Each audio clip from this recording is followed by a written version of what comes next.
Take one. Hi, Stefan. Thank you so much for coming. Hello, Iris. Hi everybody. This is Stefan. Stefan's my friend and a colleague, and we've known each other for 3 years now. Yeah, I think so. Yeah, something like that. And then Stefan and I work together at a branch of British Council.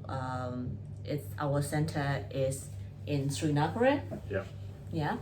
Anyway, so today we are going to we're going to discuss about sounding like native speakers, because that's the hot topic, that everybody wants to sound like a native speaker.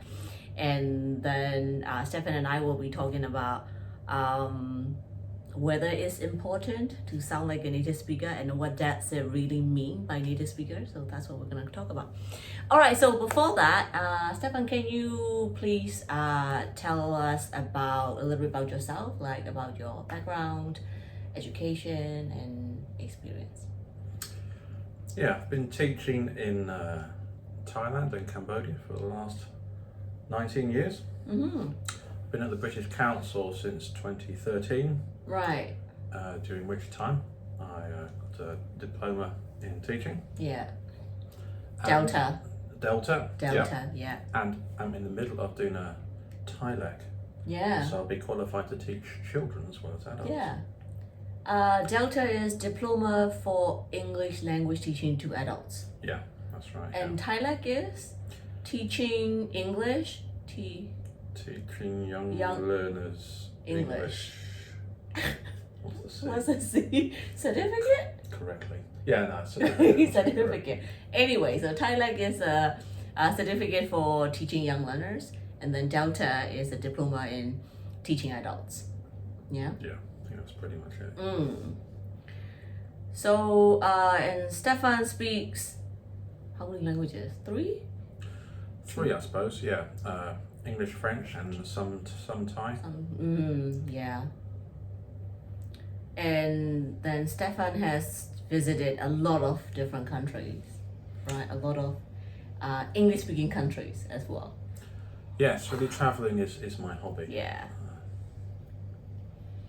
All right, so Stefan, one thing, especially with our Burmese students, the hot topic is, do you want to sound like a native speaker?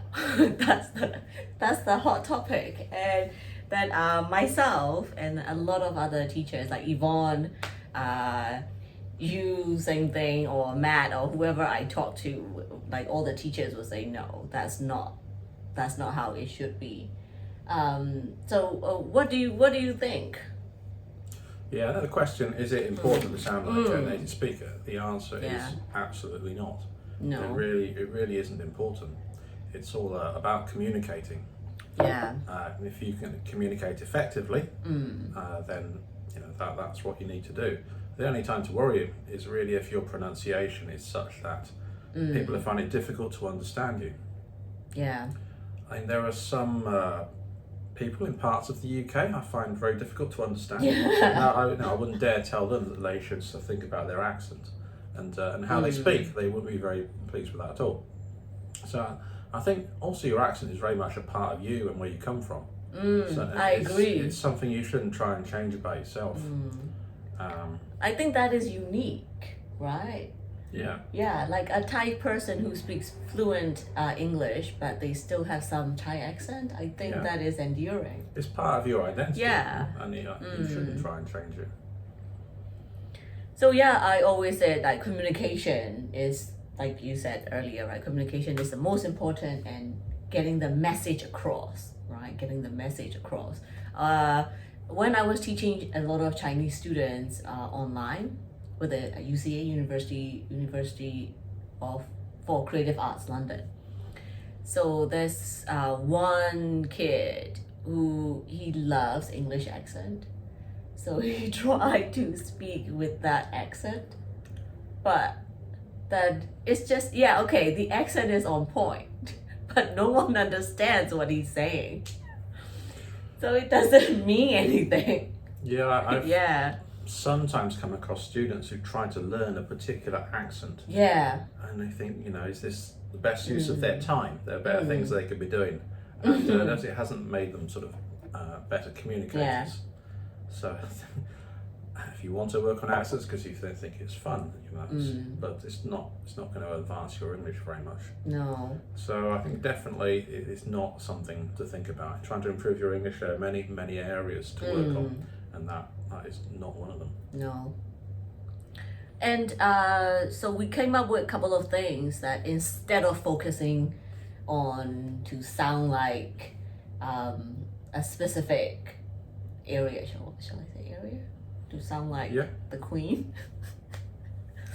So we could do, well, instead of that, students should practice pronunciation. Yeah. Individual word stress, and sentence stress. What do you think? Yeah, and intonation as well. So the way the sound rises and falls. Yeah. I think this is also important.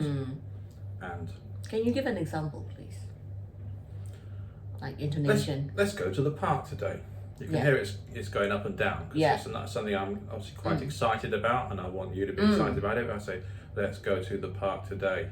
It gives a completely different impression. It sounds something I'm not happy about and I'm bored about. Yeah. So just the use of intonation to send out a message on top of what the actual words mean. So this is something that would be much more useful to be working on. Yeah.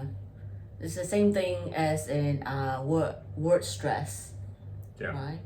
And one thing we Burmese, we say antic instead of antique. Okay. Right. So just because of a wrong stress, antique and antique, it doesn't mean like antique anymore. Yeah, so it doesn't have them. Yeah. That's a problem with communication because the difference in pronunciation has actually changed the meaning. So antics and antique have different meanings. Yeah. So it is important to get this right and to be aware of how the pronunciation should be for each word. And then second thing I have it down in here is chunking. What do you think about that? Yeah, I think as you're moving towards perhaps being an intermediate student, I think chunking is quite important because it's how we naturally speak. So you'd be used to native speakers chunking their sentences, but also doing it themselves. Yeah.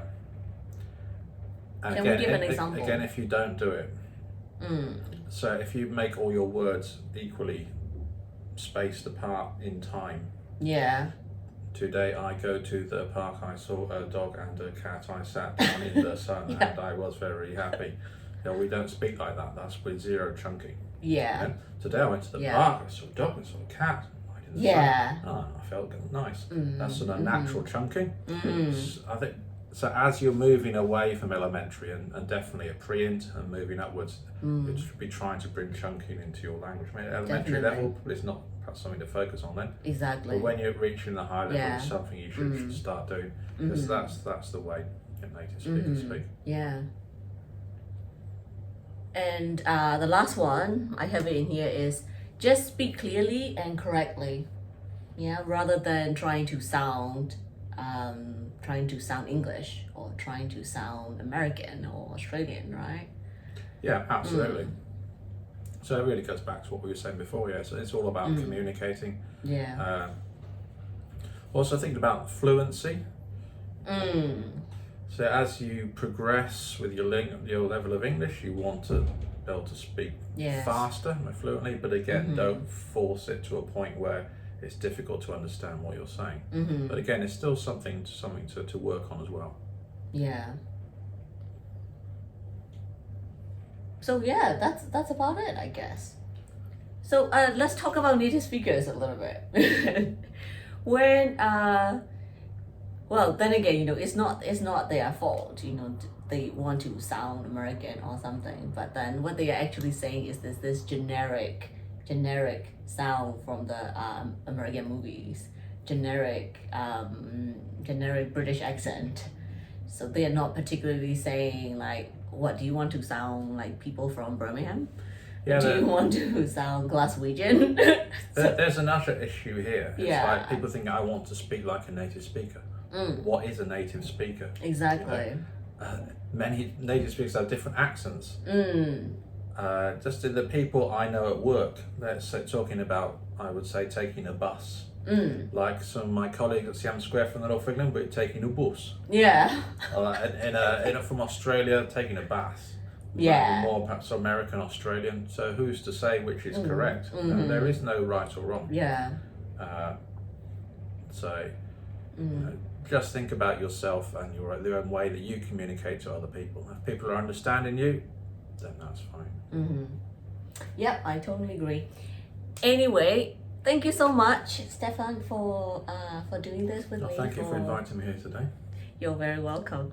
And if you have any questions, please let me know and write in the comments below.